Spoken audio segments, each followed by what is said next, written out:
Epicentro 1, CMI.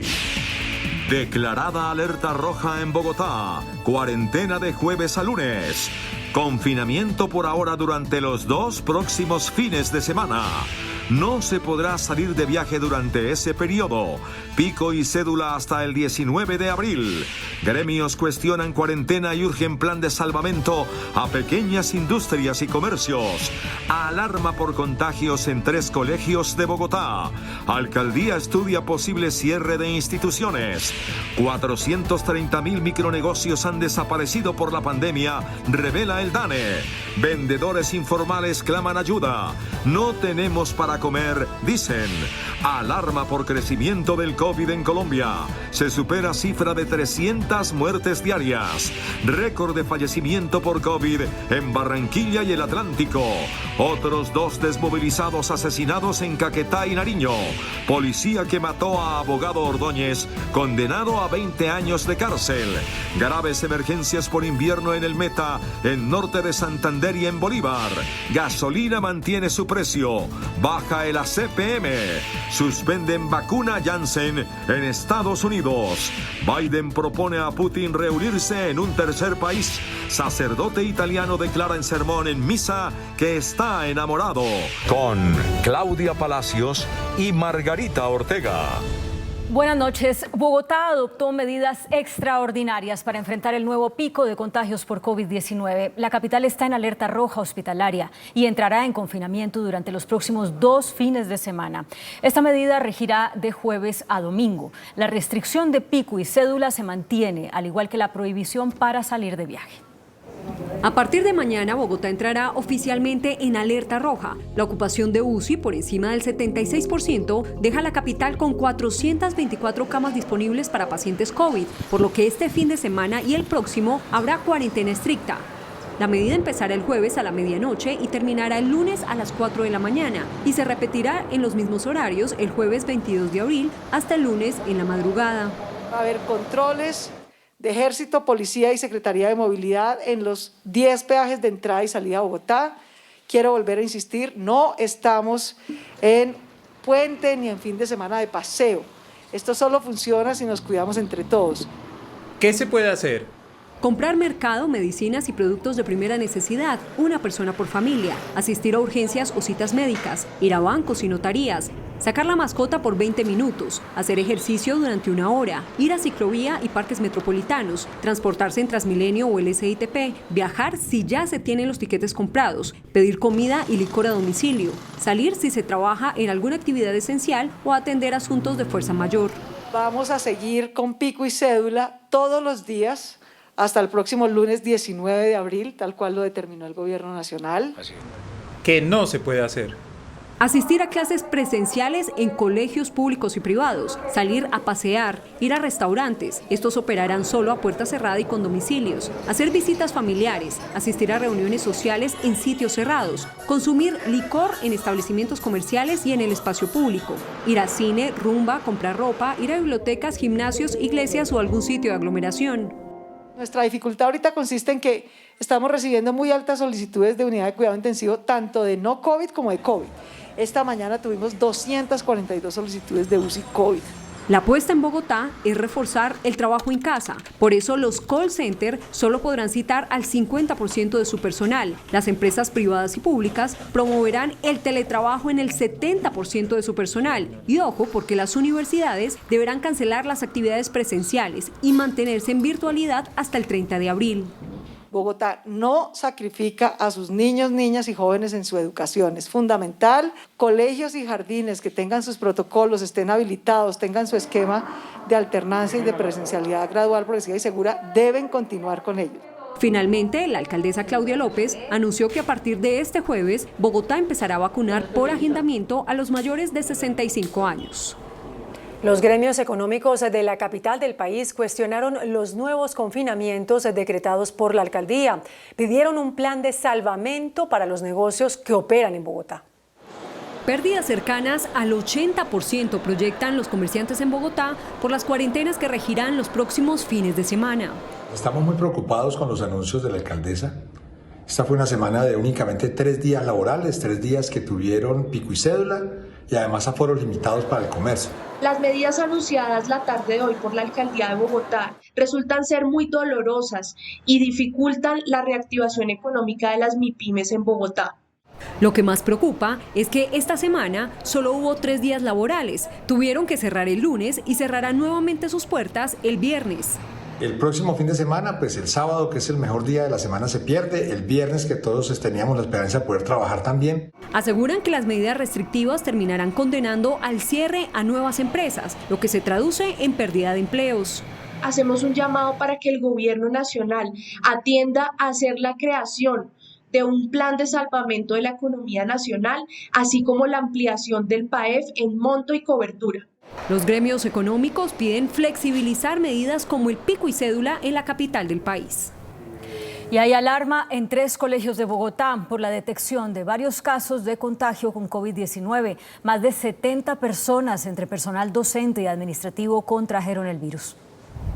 En alerta están varios colegios de Bogotá. Más de 70 docentes y personal administrativo dieron positivo para COVID-19. En este momento, 7 colegios de Bogotá del distrito se encuentran con docentes contaminados. El proceso de alternancia debe ser evaluado. Uno de los colegios donde se presentó el brote es el Vargas Vila, ubicado en la localidad de Ciudad Bolívar, donde 6 docentes contrajeron el virus y los habitantes temen que se convierta en un foco de contagio. Y en este momento pues hay grande preocupación, tanto la Junta de Acción Comunal como la comunidad del barrio Bellaflor.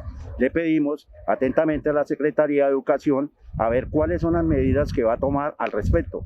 En medio de las denuncias, este martes retomaron clases semipresenciales cerca de 127 colegios oficiales. Hemos realizado 3.034 pruebas PCR en los colegios públicos. De esas pruebas hemos detectado el 2% han resultado ser resultados positivos. El colegio José María Vargas Vila, el Débora Arango Pérez y el Clemencia Caicedo están bajo cerco epidemiológico. El DANE reveló una preocupante situación de los micronegocios. Más de 400.000 han cerrado sus puertas por la crisis desatada por la pandemia.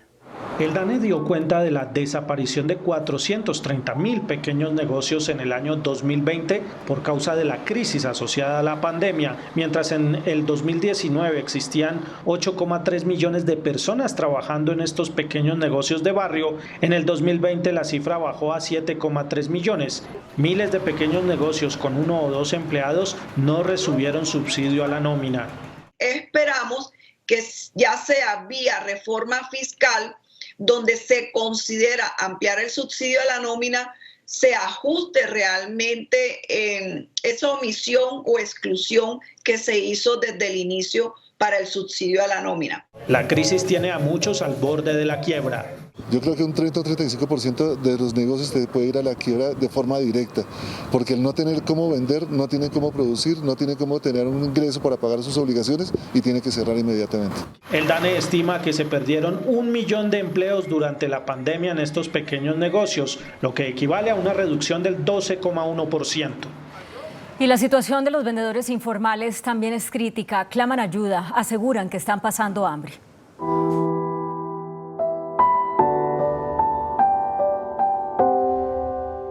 En este momento yo no tengo con qué pagar ni el pagadiario ni con qué comer.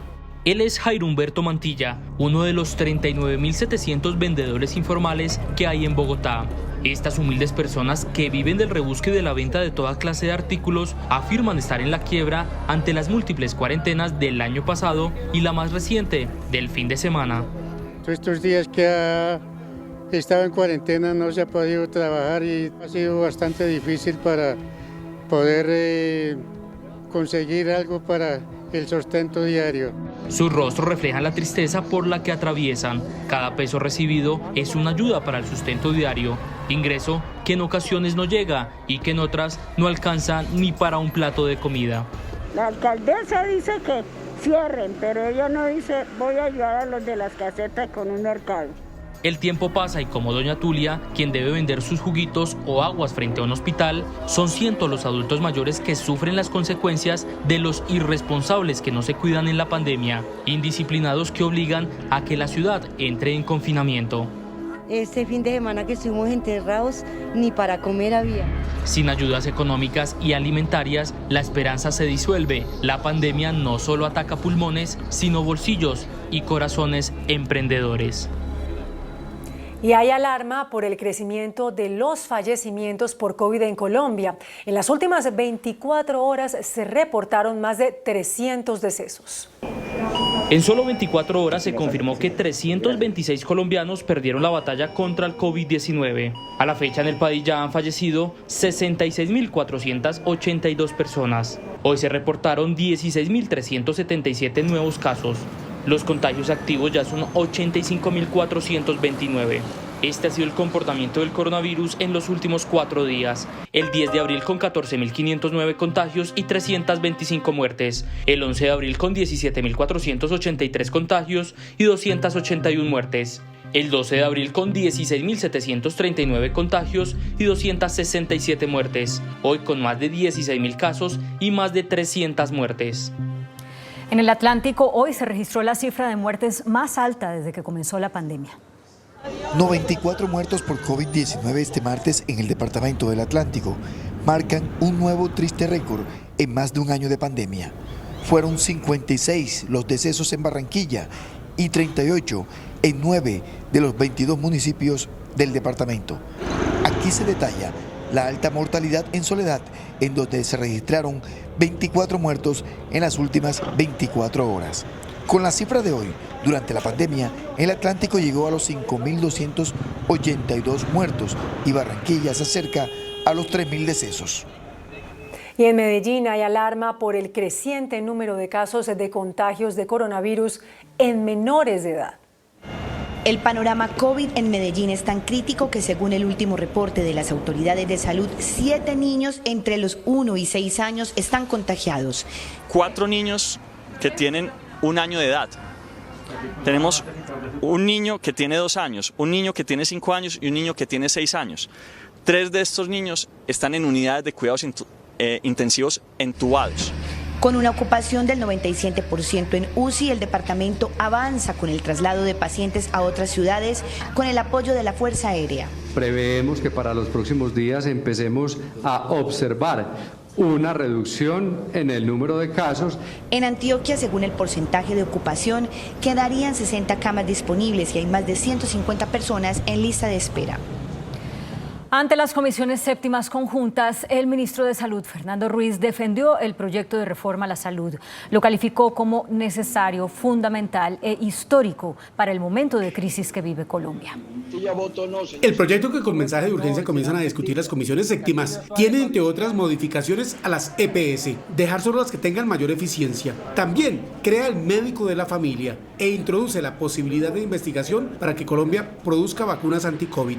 Es un proyecto histórico, en un momento histórico de la salud en Colombia y que no podemos desde el Congreso de la República, desde el Gobierno Nacional, dejar pasar este momento sin que, digamos, aquí estamos frente a la sociedad y aquí esto es lo que creemos que debe ser la transformación del sistema de salud colombiano para poder afrontar y confrontar lo que será esta nueva etapa del sistema de salud. Un sistema de salud mucho más robusto, mucho más local, mucho más territorial. La iniciativa continúa mañana su debate en comisiones conjuntas séptimas de Senado y Cámara de Representantes.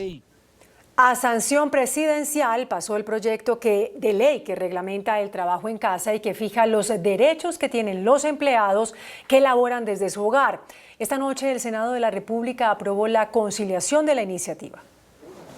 La pandemia del coronavirus cambió todo en la sociedad, incluso el trabajo. Por eso el Congreso de la República aprobó en último debate la iniciativa que pasa a sanción presidencial y que establece los derechos del trabajo en casa. Jornada laboral de 8 horas diarias, 48 a la semana, desconexión laboral, horas extras, trabajo nocturno, también dominicales y festivos reconocidos, descansos dentro de la jornada laboral, derechos de asociación de los trabajadores, negociación sindical y prestaciones sociales. Y estamos entregando una herramienta, un instrumento jurídico fundamental para proteger el empleo en el país, para asegurar la salud de los colombianos y para tratar de enfrentar los efectos negativos de la pandemia por el COVID-19. Al proyecto, para que sea ley de la República, solo le falta la firma del presidente y la publicación. En Caquetá y Nariño fueron asesinados 2 excombatientes de las FARC. Las víctimas fueron identificadas como José Alirio Jojoa y Pablo Ramírez. Este año, 15 reinsertados han perdido la vida de manera violenta. Tras varios días de secuestro, el cuerpo de José Alirio Jojoa, de 49 años, fue encontrado sin vida y con varios signos de tortura en zona rural del municipio de La Florida, en Nariño. En otro hecho violento también fue asesinado el excombatiente de las FARC, Pablo Ramírez, quien se encontraba desaparecido desde hace varios días. Sus familiares lo encontraron con varios impactos de bala en zona rural del municipio de San Vicente del Caguán, en Caquetá. Con estas sus muertes asciende a 15 el número de miembros del Partido Comunes asesinados en lo que va corrido del año y el número 265 desde la firma del acuerdo de paz en 2016. El Partido Comunes le pidió a la comunidad internacional presionar al gobierno para que implemente el acuerdo de paz en su componente de seguridad. A 20 años de cárcel fue condenado el expatrullero de la policía Juan Camilo Lloreda, quien aceptó su participación en los hechos que rodearon la muerte del estudiante de Derecho Javier Ordóñez, fallecido en septiembre de 2020. La Fiscalía y el expatrullero de la policía Juan Camilo Lloreda llegaron a un acuerdo para que el exuniformado acepte que participó en el homicidio de Javier Ordóñez. A cambio, recibirá una rebaja de pena, por lo que pagará 20 años de cárcel y no se expone una sentencia de hasta 50 años de prisión de ser hallado culpable. Logra que éste tome conciencia de su propia subjetividad y de las implicaciones de su conducta. El juez además agregó que con este acuerdo se avanzará en la resolución del proceso e incluso en la próxima audiencia el uniformado tendrá que pedir perdón. Eso es permitir que la sociedad obtenga una justicia más pronta y procurar la solución de los conflictos que el delito genera en las estructuras de la comunidad. Por los hechos relacionados con la muerte de Ordóñez, la Fiscalía investiga a 5 uniformados. Gracias a un bolígrafo con un micrófono, se logró vincular a 2 fiscales de Bucaramanga a una investigación por exigir millonarias sumas de dinero para frenar investigaciones penales. Cuando tomaban una cerveza y se alistaban para contar 110 millones de pesos en un bar en Bucaramanga, fueron detenidos el fiscal especializado Javier Rodríguez y el funcionario del CTI Enrique Pulido. El dinero presuntamente sería el anticipo de 350 millones de pesos que recibirían los 2 funcionarios para no vincular a un empresario a una investigación por lavado de activos. Este noticiero conoció las grabaciones que hizo la víctima con este esfero espía, cuando un abogado enlace de los fiscales convenía el acuerdo ilegal. Fernando, yo te cobraría 30. 175 y 175. 350 millones. Sí, señor. Usted me lo recibe en efectivo o le puedo bancarizar el dinero, como quiera. Al parecer, los fiscales le prometieron al empresario que en menos de 2 meses tendría su caso archivado. Frente a esa investigación del 2010, sí, yo lo llamo y le digo: Fernando, aquí está tu opción, aquí está tu señora, tu marido, aquí está su hijo. El abogado Francisco Hernate fue quien denunció el escandaloso caso que llevó a la Fiscalía a detener a los 2 funcionarios de su propia entidad. En las últimas horas se conoció la desaparición de 7 armas que habían sido decomisadas por la policía en norte de Santander. El descubrimiento se hizo tras una revisión minuciosa al armamento incautado en diferentes procedimientos. Según el informe, faltan 7 armas entre cortas y largas que estaban bajo custodia policial. El gobierno prevé erradicar 60.000 hectáreas de cultivos ilícitos por año mediante el método de aspersión aérea. Eso fue lo que dijo el ministro de Justicia, Wilson Ruiz. Una vez se reanude la aspersión aérea con glifosato sobre los cultivos ilícitos, el gobierno prevé erradicar unas 60.000 hectáreas al año, reveló el ministro de Justicia al explicar los alcances del nuevo decreto que regula los riesgos para la salud y el medio ambiente en esas fumigaciones. Nos daría aproximadamente unas 50.000 hectáreas a 60.000 hectáreas por año con la aspersión aérea. Señaló que la autorización para la aspersión aérea corresponde otorgarla al Consejo Nacional de Estupefacientes, cuya convocatoria se hará una vez se produzcan los conceptos previos que se necesitan tanto de la Autoridad Nacional de Licencias Ambientales, ANLA, como del Instituto Nacional de Salud. El ministro de Salud, Fernando Ruiz, quien cuando se desempeñó como viceministro de esa cartera hace 6 años, se opuso a la fumigación con glifosato por sus efectos nocivos, se declaró impedido para decidir sobre la reanudación de la aspersión. El actual ministro de Salud, Fernando Ruiz, se declaró impedido para pronunciarse sobre la reanudación de la fumigación de cultivos ilícitos con glifosato.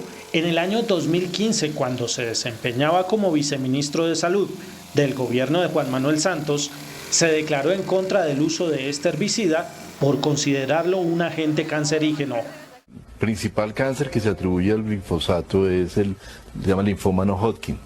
Es un tipo de cáncer del órgano linfático que puede desarrollarse 15 o 20 años después de la exposición. Paradójicamente, el ministro Fernando Ruiz actualmente hace parte del Consejo Nacional de Estupefacientes, el mismo órgano que se alista para ordenar la reanudación de la aspersión con glifosato que él mismo consideraba cancerígeno. Líderes cocaleros de diferentes regiones del país anunciaron marchas contra el plan de fumigación aérea con glifosato. Líderes de los cocaleros se reunieron en Bogotá para planear acciones judiciales y protestas contra el plan del gobierno. En la forma como nosotros tengamos la posibilidad y a donde veamos que vamos a generar presión, ahí vamos a hacer, sea desde los cascos urbanos, sea en las propias veredas. No creen en la promesa del gobierno de priorizar la sustitución voluntaria. Nosotros no creemos que el gobierno siga dando la prioridad al Programa Nacional Integral de Sustitución porque lo tiene desfinanciado y no hemos visto voluntad política en verdaderamente cumplirle a las familias con la totalidad que quedó pactado entre el acuerdo de paz. La coordinadora de cultivadores de coca, amapola y marihuana asegura que solo representa a quienes tienen menos de 3.8 hectáreas, lo que legalmente se considera un pequeño productor. La directora del Centro de Estudios de Seguridad y Drogas de la Universidad de los Andes, María Alejandra Vélez, aseguró que la aspersión aérea con glifosato no es efectiva e indicó que tiene consecuencias sobre la salud y el medio ambiente.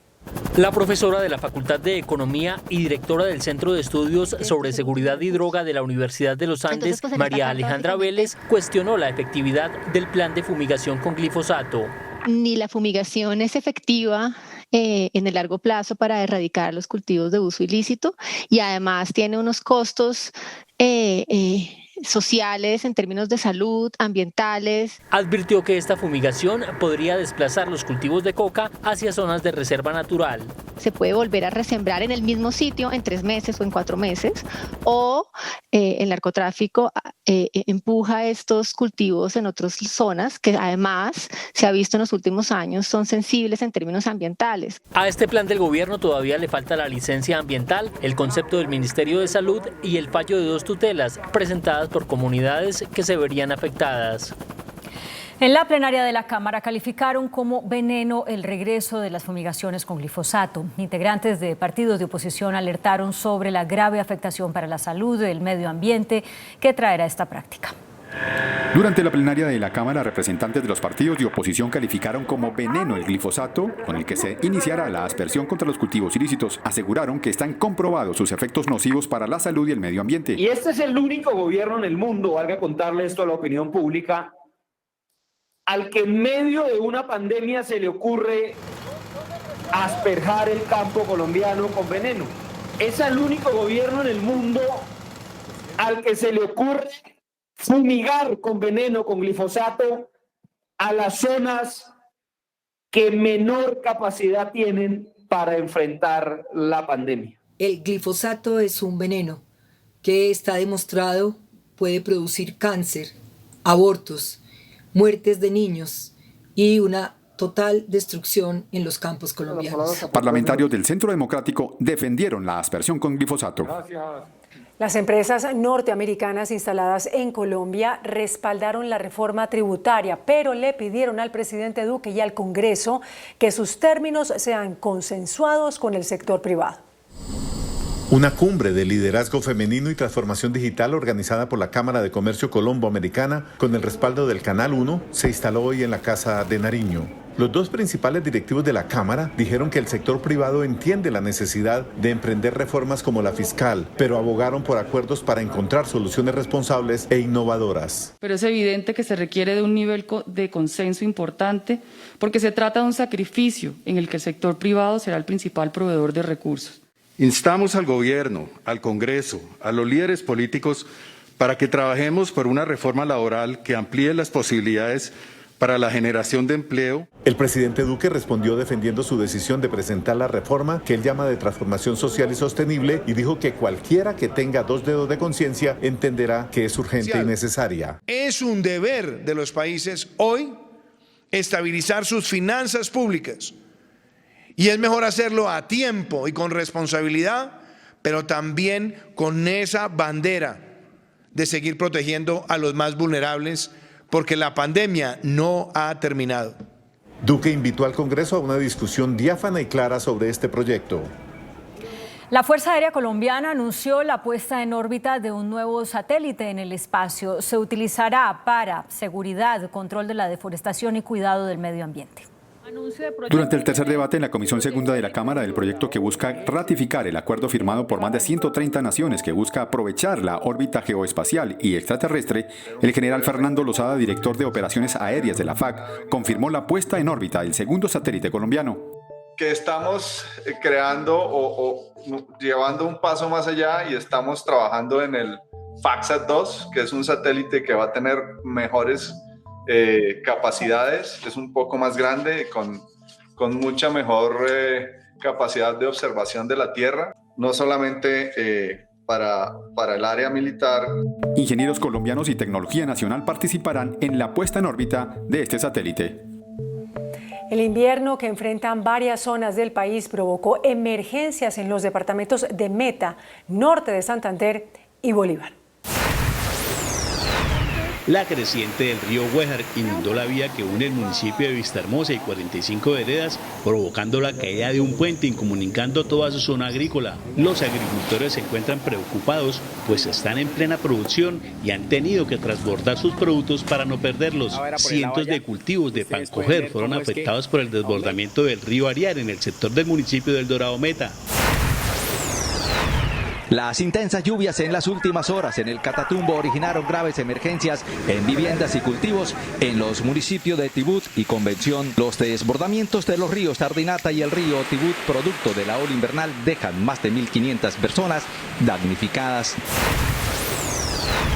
Bajo el agua quedaron miles de familias en el Carmen de Bolívar por cuenta del fuerte aguacero registrado en ese municipio de más de 4 horas que generó el desbordamiento de varios arroyos provocando la emergencia. La Oficina de Gestión del Riesgo Departamental se trasladó hasta el municipio para la atención a esa población.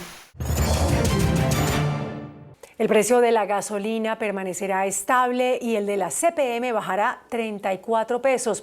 La medida se aplica desde la medianoche. El Ministerio de Minas y Energía fijó los precios de los combustibles que empezarán a regir desde esta medianoche. De acuerdo con el reporte de la cartera ministerial, el precio de la gasolina seguirá estable en 8.525 pesos el galón en el promedio nacional. En el caso del diésel, se fijó en 8.409 pesos frente a los 8.443 pesos del mes anterior, lo que representa una reducción de 34 pesos. De esta manera, para Bogotá, la tarifa en el galón de gasolina será de 8.847 pesos, mientras que en el diésel baja a 8.652 pesos. En Colombia hay más de 5.400.000 personas que trabajan en la informalidad, según el más reciente estudio revelado por el DANE. Según el DANE, mientras en las grandes ciudades la tasa de informalidad laboral era de 47,3% en el 2018 y de 47,9% en 2019, la informalidad aumentó a 49,2% al finalizar el 2020 e inicios del 2021. Por ciudades, las de mayor tasa de informalidad son Cúcuta, Sincelejo, Santa Marta, Riohacha, Valledupar y Barranquilla. Las centrales obreras piden medidas urgentes para reducir la informalidad. Esto requiere que haya un plan de choque del gobierno nacional que articule la salud con el empleo y el crecimiento económico. El DANE también reveló que el 90,8% de los trabajadores informales están afiliados a salud, pero solo el 49,7% pueden afiliarse a pensiones. El presidente de FENALCO, Jaime Alberto Cabal, afirmó que la recuperación de las ventas en marzo se perderá en abril por las restricciones anunciadas para enfrentar el COVID. La bitácora económica de FENALCO reveló que en el mes de marzo se presentó una recuperación en las ventas donde el 49% del comercio organizado registró crecimiento, mientras que en el mes anterior apenas llegó al 28%. La cifra también es mejor frente a marzo de hace un año, cuando se ubicó en el 21%. Sin embargo, para la agremiación, lo ganado en marzo se perderá en abril con las restricciones para contener el coronavirus. Pero desafortunadamente lo que se ganó en esta oportunidad se está perdiendo con todas las restricciones que se están viviendo en el comercio organizado en el mes de abril. Es lamentable porque prácticamente abril va a ser un mes muy similar al mes de enero, que fue un mes perdido para el comercio y para la economía colombiana. FENALCO advierte que las medidas frenan la reactivación. La crisis económica desatada por la pandemia llevó a los deudores de la banca a refinanciar más de 2 millones de créditos, según la Superintendencia Financiera. En medio de las dificultades económicas por la pandemia, la Superintendencia Financiera reportó que 2.127.334 deudores tuvieron que modificar las condiciones de sus créditos con los bancos por un monto superior a los 37.5 billones de pesos. El organismo también informó que hay 589.000 créditos aprobados con respaldo del Fondo Nacional de Garantías por 19,6 billones de pesos. Pero no todo el mundo tuvo acceso al crédito. La superintendencia informó también que los créditos negados ascienden a 80.023 por un valor de 6,8 billones de pesos, principalmente porque el cupo de endeudamiento sobrepasaba la capacidad de los deudores.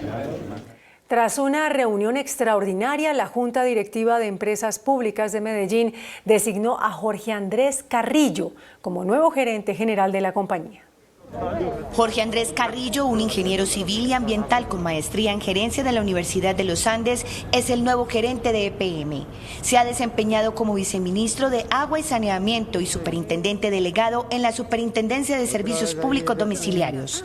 Entre sus principales retos, la terminación oportuna y exitosa de Hidroituango. Está toda la atención jurídica de las demandas. Está el tema de universalización de los servicios, la cobertura tanto a nivel urbano y rural. Está el crecimiento de EPM. El nuevo gerente, según el alcalde de Medellín, por primera vez fue nombrado por decisión unánime de la Junta Directiva. Dejamos que fuera la Junta Directiva la que nos hiciera la recomendación de la mejor persona, del mejor nombre para dirigir a Empresas Públicas de Medellín. El nombramiento se da en medio de una tormenta política por cuestionamientos de opositores y la salida de 2 gerentes en menos de un año. Tensa situación que aseguran están dispuestos a afrontar. El índice de capitalización de la bolsa, que mide el comportamiento de las 20 principales acciones, cerró a la baja. El índice de capitalización de la Bolsa de Valores de Colombia bajó 0,40% a 1.312 puntos. La acción del Grupo Aval fue la que más subió, con una valorización de 1,50% a 1.150 pesos. La acción preferencial de Cementos Argos fue la que más bajó, con una pérdida de 1,95% a 4.020 pesos. La acción más negociada de la jornada fue la de Ecopetrol, al movilizar más de 12.000 millones de pesos. El dólar cerró al alza. Indicadores económicos en Noticentro 1 CMI. La tasa representativa del mercado, que regirá para mañana miércoles, será de 3.666 pesos con 17 centavos. Los profesionales del cambio compran la divisa en promedio en 3.380 pesos y la venden entre 1.420 pesos. Un euro cuesta 4.383 pesos con 50 centavos. La libra de café en Nueva York se cotizó a $1.30. El azúcar se transó en 15,46 centavos de dólar la libra. El barril de petróleo WTI se cotizó en $60.50. La referencia Brent para Colombia se cotizó en $63.95. Una acción de Ecopetrol cuesta 2.280 pesos. La Administración de Alimentos y Medicamentos de los Estados Unidos, así como los Centros para el Control y Prevención de Enfermedades de ese país, recomendaron suspender el uso de la vacuna contra el COVID-19 desarrollada por Johnson & Johnson. Esto debido a los casos de coágulos sanguíneos en pacientes mujeres de entre 18 y 48 años que se presentaron después de la vacunación. Las agencias federales de salud en Estados Unidos pidieron suspender inmediatamente la vacunación con la fórmula de Johnson & Johnson contra el coronavirus, luego de que se registraran 6 casos de trombosis entre las 6,8 millones de dosis aplicadas en el país. While we review the available data, out of an abundance of caution, the FDA and CDC are recommending a pause in the use of this vaccine in the United States. Los asesores para la pandemia de la Casa Blanca restaron importancia al impacto de la decisión al asegurar que no será significativo en la campaña de vacunación de Estados Unidos, pues están aplicando millones de dosis de las realizadas por Pfizer y Moderna. Por su parte, Biden intentó calmar la ansiedad con el mismo argumento. I made sure we have 600 million doses of the mRNA, not of either Johnson & Johnson and or AstraZeneca. So there's enough vaccine. Por ahora, los canales de distribución federales, incluyendo los centros de vacunación masiva, dejarán de usar el fármaco. América Latina alcanzó récord de contagios y muertes por COVID-19 en la última semana, ante el implacable avance de la cepa brasileña en la región. Al confirmar casi 30.000 muertos y más de 874.000 contagios por coronavirus durante la semana que se extendió entre el 4 y 11 de abril, América Latina reportó la mayor cantidad de contagios y muertes por COVID-19 desde que comenzó la pandemia. Las cifras crecen exponencialmente en la región gracias a la rápida propagación de nuevas cepas de la enfermedad, especialmente la variante P1 detectada por primera vez en diciembre del año pasado en la ciudad amazónica de Manaos y la cual hoy tiene a los sistemas sanitarios de Brasil al borde del colapso. Pero su rápido contagio y mayor fatalidad ya ha cruzado las fronteras y ha puesto en jaque la infraestructura de salud en países limítrofes como Chile, Uruguay o Argentina, que experimentan un grave recrudecimiento de la crisis.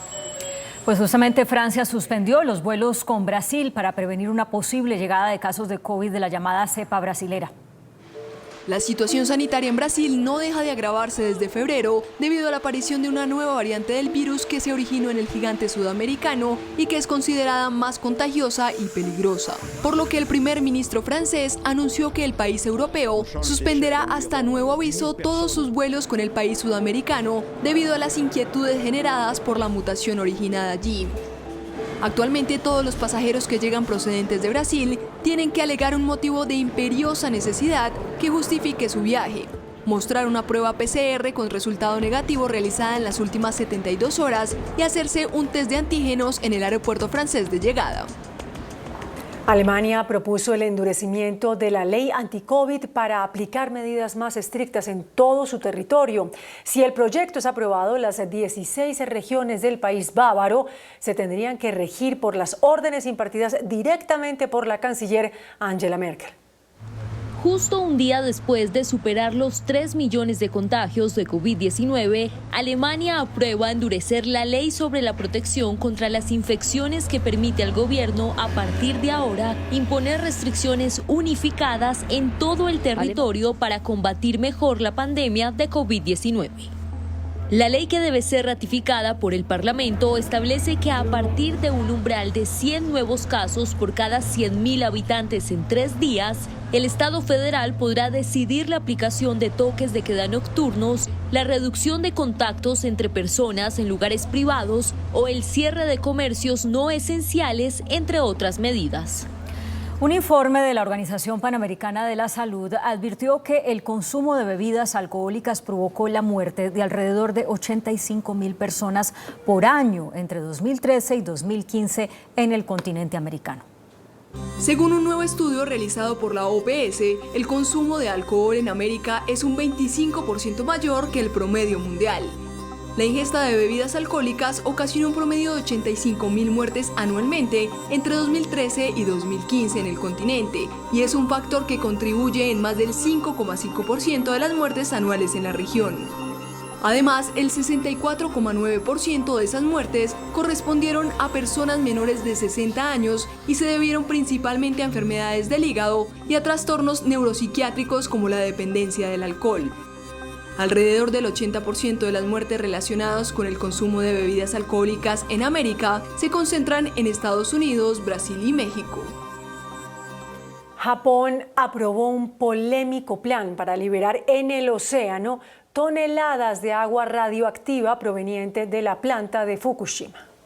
Protestas ambientalistas se generaron luego de que el gobierno de Japón formalizara su decisión de verter al mar el agua contaminada de la accidentada central nuclear de Fukushima tras tratarla para eliminar la mayoría de los elementos radioactivos, un proceso que tiene previsto comenzar en 2023. Más de 1,25 millones de toneladas de agua procesada se almacenan actualmente en las inmediaciones de las centrales más de 1.000 cisternas a metros de la costa japonesa, y se prevé que la capacidad para su almacenamiento se agote en otoño del próximo año, según el ritmo actual al que se genera ese líquido. El presidente de Estados Unidos, Joe Biden, invitó a su par ruso, Vladimir Putin, a celebrar una cumbre en un tercer país para abordar una serie de temas que han tensionado las relaciones entre las dos potencias. La segunda conversación entre los presidentes Joe Biden y Vladimir Putin se desarrolló vía telefónica y en medio de un clima de alta tensión entre ambas naciones. De hecho, el mandatario estadounidense dejó claro que Washington actuará con firmeza para defender sus intereses, reiterando la necesidad de desescalar la tensión militar en la frontera con Ucrania, donde Moscú ha desplegado tropas y hace temer una invasión. Rusia respondió con palabras que recuerdan a la Guerra Fría al asegurar que su adversario debería mantenerse lejos de Crimea por su bien, mientras Biden propuso una cumbre bilateral, pero no con una invitación a la Casa Blanca, sino con un encuentro en un tercer país para abordar sus diferencias. Estados Unidos anunció que retirará todas las tropas que mantiene en Afganistán antes del 11 de septiembre. Estados Unidos está planeando que para el aniversario número 20 de los atentados terroristas contra las Torres Gemelas, todas sus tropas ya no estén en territorio afgano. La salida se prolongará por los próximos meses hasta completar su salida militar del país asiático el próximo 11 de septiembre.